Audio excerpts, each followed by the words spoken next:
Level 1. The analyst. Your eyes are burning. It is 3:14 a.m. You are on the 47th floor of a glass tower in Midtown Manhattan, and the only sound in the room is the hum of 8 Bloomberg terminals that are technically your responsibility. Your coffee went cold 2 hours ago.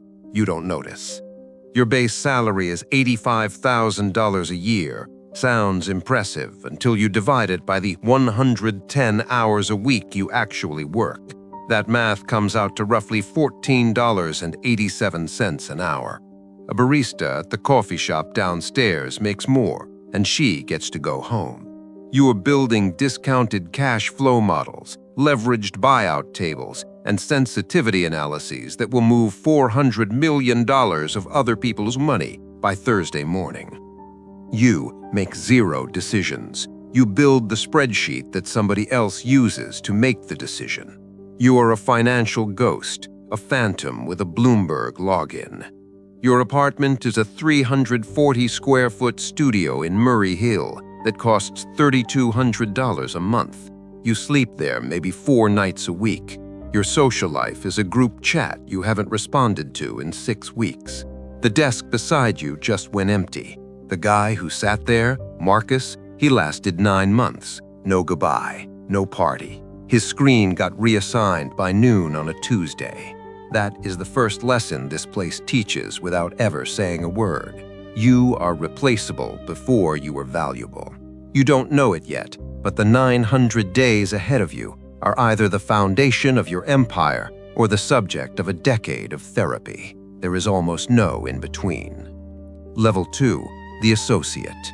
2 years survived. You got promoted. Your new title is associate. Base goes to $150,000. Bonus lands somewhere between $80,000 and $140,000, depending on fund performance and how much the managing director above you likes your face. Real money, and you will spend real money. The suits, the client dinners at places where a single entree costs $68. The weekend in the Hamptons, where you quietly pretend you've always belonged. Now you're not just building models, you're defending them. 3 partners sit across from you in a glass conference room, arms crossed, reading your pitch deck in silence. Then one of them asks a question you didn't anticipate. Your throat tightens. The answer needs to come fast, and it needs to be precise, or you will spend the next 6 months being professionally invisible. You do one thing at this level that permanently changes the game. You pick a sector. Technology, energy, healthcare. Doesn't matter which one. What matters is you go 3 layers deeper than anyone in your peer group. You read every 10K filing. You call investor relations lines at 7 a.m. before the markets open. You map every competitor's margin structure until you can hold the entire landscape in your head the way a chess player holds the board. That depth is your first real edge. In this business, edge is the only currency that doesn't depreciate. Level 3. The senior associate. 3 years in, you're starting to generate your own ideas, not analyzing someone else's thesis. You walk into a meeting and say, "I think we're looking at this wrong." And for the first time, the room actually goes quiet. People listen. Total comp is now $220,000 to $300,000. The student loans are gone. You have a savings account that contains actual savings. You moved to the West Village. You bought the Rolex, not because you needed it, but because this environment has a language and you've learned to speak it. But something invisible is happening underneath the numbers. You are being evaluated on something that has nothing to do with your models. The partners are watching to see whether you have the psychological wiring to manage risk over time. Can you hold a losing position for 6 weeks without emotionally unraveling? Can you separate your ego from your trade? Most people at this level cannot. That separation right there is the wall that stops 80% of the talent from ever going higher. Level 4. The junior portfolio manager.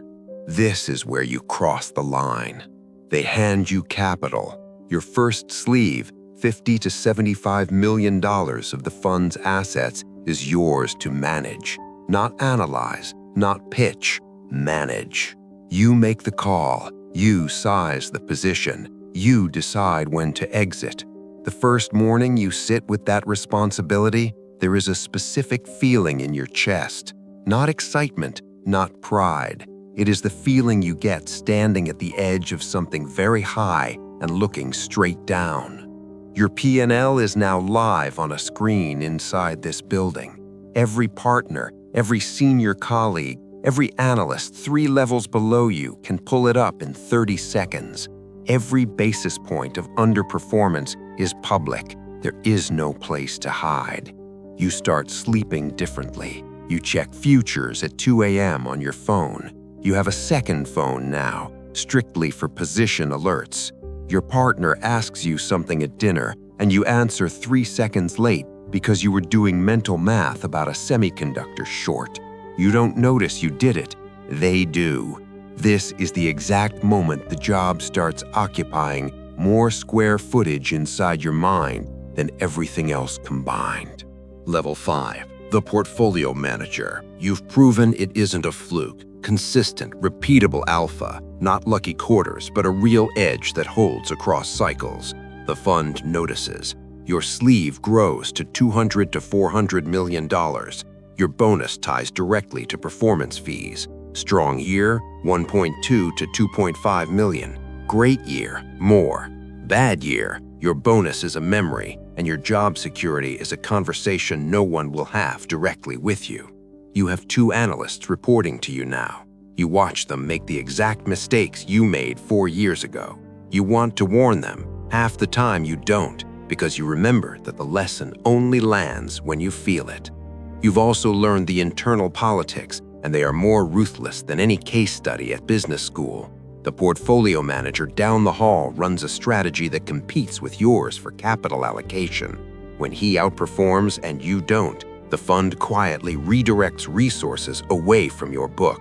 Nobody sends an email. Nobody calls a meeting. The capital just shifts. It isn't personal. That's what makes it brutal. Level 6. The Sector Head. You own a domain now, not just a position book, an entire sector. Every technology trade that flows through this fund flows through you first. You approve it. You size it. You absorb the consequences. Total comp is somewhere between $3 million and $6 million. Your name appears in the fund's investor materials. Pension allocators in Toronto and sovereign wealth offices in Abu Dhabi know your track record by name. You have quietly stopped going to events where you don't already know 40% of the room. Your circle has contracted, not from arrogance, from calculation. You've become very deliberate about who gets proximity to your thought process. Your edge is a private resource. You protect it like it's stored in a vault. Your personal life is technically functional, but running at a quiet deficit. You've missed things, school events, birthdays, the kind of moments that don't reschedule. You told yourself you'd recalibrate when things slowed down. They haven't. Level 7. The Managing Director. You've crossed from return generator to firm infrastructure. You manage 5 portfolio managers and 12 analysts. You set the fund's thematic posture. You decide which sectors receive additional capital and which get starved. When a PM on your team has a bad quarter, you see it in the way they carry themselves in the hallway before you see it in the numbers. The money is nearly abstract now. Base alone is $500,000 to $800,000. Carry, co-investment rights, the bonus. In a strong year, total compensation clears $8 million. You have an estate attorney, a separate accountant, and a personal assistant whose entire job is managing the boundary between your professional calendar and the remaining fragment of your private life. And you carry something new, the weight of other people's outcomes. When your capital allocation decision costs someone their annual bonus, you see it in their face at the next meeting. You are the machine, and the machine runs through you. Level 8. The Partner. 8 people in this entire firm hold this title. You are one of them. You are no longer an employee with a generous pay structure. You are an owner. You hold equity in the actual entity. A percentage of every dollar of management fees and performance fees this fund generates flows to you. The fund manages $14 billion. At a 1.5% annual management fee, that's $210 million in recurring revenue before a single trade is placed. Your equity slice in that structure is worth what a mid-sized private company is worth. The meetings at your level are not about positions, they're about the Cayman Islands holding structure, regulatory posture ahead of a Senate subcommittee on hedge fund transparency, succession planning, prime broker relationships. You are no longer a trader, you are a governor. The paranoia at this altitude is different from what it was below. Down there, you feared underperformance. Up here, you fear exposure. The SEC, an institutional allocator who pulls $800 million because of a news cycle, a disgruntled former employee with documentation and a lawyer. The risk doesn't live on a Bloomberg screen anymore. It wears a suit and sits across from you at a hearing. Level 9, the Chief Investment Officer. There is one CIO, you. Every dollar that moves through this fund reflects a philosophy that began in your mind, your macro thesis, your risk tolerance, your obsession with a particular factor premium. It runs through $14 billion of institutional capital. You are no longer accountable to a manager. You are accountable to the board, to the limited partners, to the institutional allocators who placed the retirement accounts of 60,000 teachers and firefighters in your framework. That is not a metaphor. It is a specific, real weight you carry every single morning. Your communication is surgical. Every conference appearance, every off-the-record dinner, every prepared remark is calculated 3 moves ahead. You've learned that in this world, information is the asset class, and you guard yours accordingly. Your home has security. Your calendar is owned by 2 people. You have not taken a genuinely spontaneous action in 4 years. Level 10, the general partner, the architect. You built this. Not the building, not the terminals on floor 47. The system, the standard, the culture of relentless precision that makes an analyst pull an all-nighter without being told. Because the expectation you set years ago is now self-replicating. You are the origin of the gravity in this building. You manage $14 billion for the most sophisticated institutional capital on Earth. In a 20% return year, the performance fee alone, at the industry standard 20%, is $560 million after the 2% management base. Your general partner carry on that number is generational wealth transferred in a single calendar year. That is the arithmetic of what you've built. And you sit in a corner office looking out at the same skyline you watched from a cab at 5:45 a.m. 16 years ago with laptop bag and a bodega coffee, and you cannot trust a single person in this building. Not the way you trusted people before all of this. Every compliment has a subtext. Every relationship has an angle. Every conversation below you is oriented in some way to the thing you currently occupy. That is the ceiling they never show you in the business school brochure. The view from the top is extraordinary, and there is no one standing next to you to share it with.